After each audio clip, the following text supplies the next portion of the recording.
আসসালামু আলাইকুম রাহমাতুল্লাহি ওয়া বারাকাতুহু। আপনাদের সামনে আজকে নিয়ে আসছি খুব সুন্দর একটি বিষয়। বিষয়টা হচ্ছে, আপনি কি জানেন যে মাতা পিতা ছাড়া পৃথিবীর বুকে এসেছে এমন কয়েকজন আছে, তাদের ভিতরে একজন আছে যিনার শুধু মাতা রয়েছে, মানে মা রয়েছেন, আর এমন দুজন পৃথিবীর বুকে আল্লাহ তাবারক ওয়া তাআলা আগমন ঘটিয়েছেন, তাদের দুজনের মাতাও নেই পিতাও নেই। তাহলে আপনি ভাববেন যে কথাটা কোথা থেকে আসলো, কিভাবে আসলো, কে বলল, কি করে এলো, পৃথিবীর বুকে তারা কিভাবে উৎপত্তি হলো, এই ভাবনা চিন্তা আপনার ভিতরে আসতে পারে। তো এই বিষয় নিয়ে আপনার সামনে দু চারটে কথা বলবো ইনশাল্লাহ, তারপরেই বিদায় নেব। আলহামদুলিল্লাহ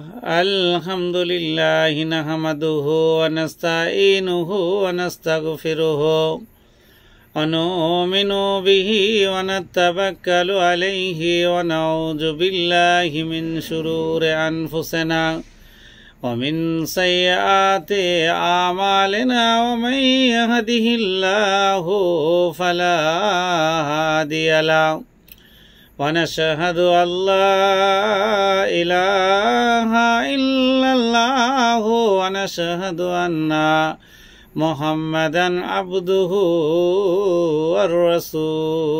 ورسوله أما بعد أعوذ بالله من الشيطان الرجيم بسم الله الرحمن الرحيم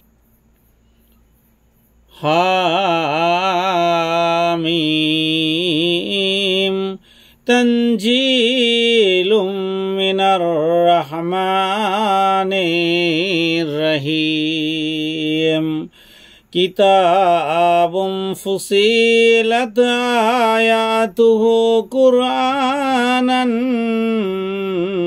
عربيا لقوم يعلمون بشر بشيرا ونذيرا فأعرض أكثرهم فهم لا يسمعون وقالوا قلوبنا في عاكنة مما تدعونا إليه وفي آذاننا وقروا من بيننا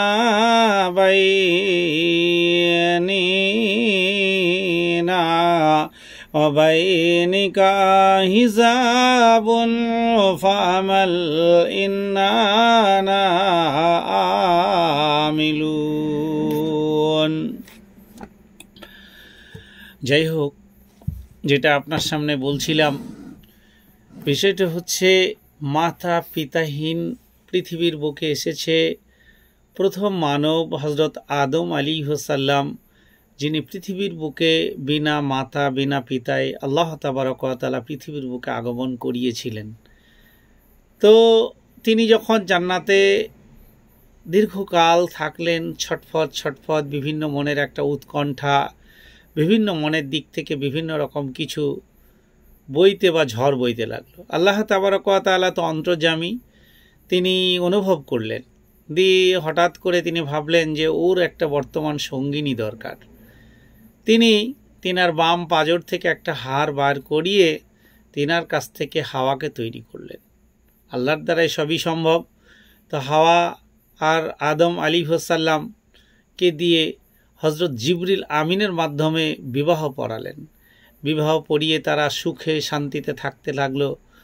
আল্লাহ তাবারক ওয়া তাআলা প্রথমেই বলেছিল যে ইবলিস শয়তান থেকে তোমরা কিন্তু দূরের থেকো, কিন্তু ইবলিসের যে প্ররোচনা বা কথাবার্তা, সেগুলো আপনি কিভাবে ভাববেন বা কিভাবে বুঝবেন আপনি নিজেও বুঝতে পারবেন না।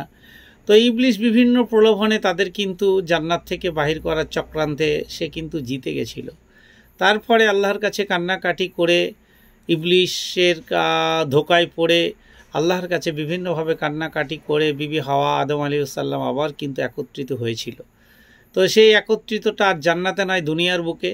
সেই দুনিয়ার পক্ষে তাদের পক্ষ থেকে ছেলে মেয়ে সন্তান সন্ততি হতে লাগলো, হতে হতে আজকে এতগুলো।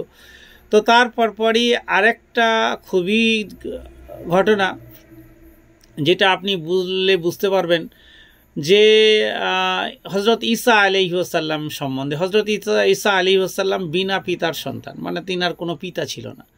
আল্লাহ তাবারক ওয়া তাআলা মারিয়ামকে গায়েবী মাধ্যমে তাকে অন্তঃসত্ত্বাতে পরিণত করেছিলেন। তো তাতে মানুষের বিভিন্ন রকম কথাবার্তা, কুমন্ত্রণা, বিভিন্ন রকম কথাবার্তা বলতে বা শুনতে দেখা গিয়েছিল। তো মনের ঘৃণায় তিনি এখান থেকে 40 কিলোমিটার দূরে, কেউ কেউ বলেছে 40 মাইল দূরে তিনি চলে গেছিলেন।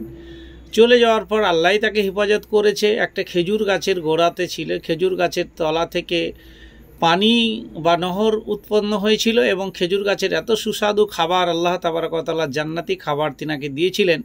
সেখান থেকেই তিনি খাবার খেয়ে এবং পানি পান করে ওখানে কাটিয়েছেন। সন্তান সম্ভব হওয়ার সময় আগে ফেরেশতা দ্বারা তিনি তেনাকে সমস্ত রকম পরিষেবা দিয়ে তার কাছে রেখেছেন। তিনি লজ্জিত হয়ে মানুষের সম্মুখে আসতে চাইছিলেন না। আল্লাহ তাবারক ওয়া তাআলার নির্দেশ মোতাবেক সে কিন্তু যখন জনসমক্ষে আসলো, তখন তারা বিভিন্নভাবে তাচ্ছিল্য, অহংকার, অন্যান্য কিছু করতে লাগলো। তখন আল্লাহ তাবারক ওয়া তাআলার দ্বারার কাছ থেকে ফরিয়াদ হয়ে আসলো, তুমি কিছু বলবে না, তুমি চুপচাপ থাকবে, বোবার ন্যায় অভিনয় করে যাবে, তুমি ওই 40 দিনের বাচ্চা হজরত ঈসাকে দেখিয়ে দেবে, ওর উত্তর দেবে। তো যখন তিনি ছুটে এলেন, এসে জনসমক্ষে তিরস্কার, অনেক উল্টোপাল্টা কথাবার্তা বলতে লাগলো। তখন তিনি ইশারার মাধ্যমে দেখিয়ে দিলেন যে ওনাকে জিজ্ঞেস করো, ওই সব বলে দেবে। এরকম প্রসেস হতে আল্লাহ তাবারক ওয়া তাআলা হজরত ঈসাকে বিনা পিতার সন্তান পৃথিবীর বুকে আগমন করালেন। তিনি একজন নবী ছিলেন এবং তিনি আবারও ফিরে আসবেন, দুনিয়া ধ্বংসর আগে তিনি আসবেন এবং সেখান থেকে এসে আবার দুনিয়াকে জয় করবেন। এই হচ্ছে কথা। আজকে এখানে এই পর্যন্ত। আসসালামু আলাইকুম ওয়া রাহমাতুল্লাহি ওয়া বারাকাতুহু।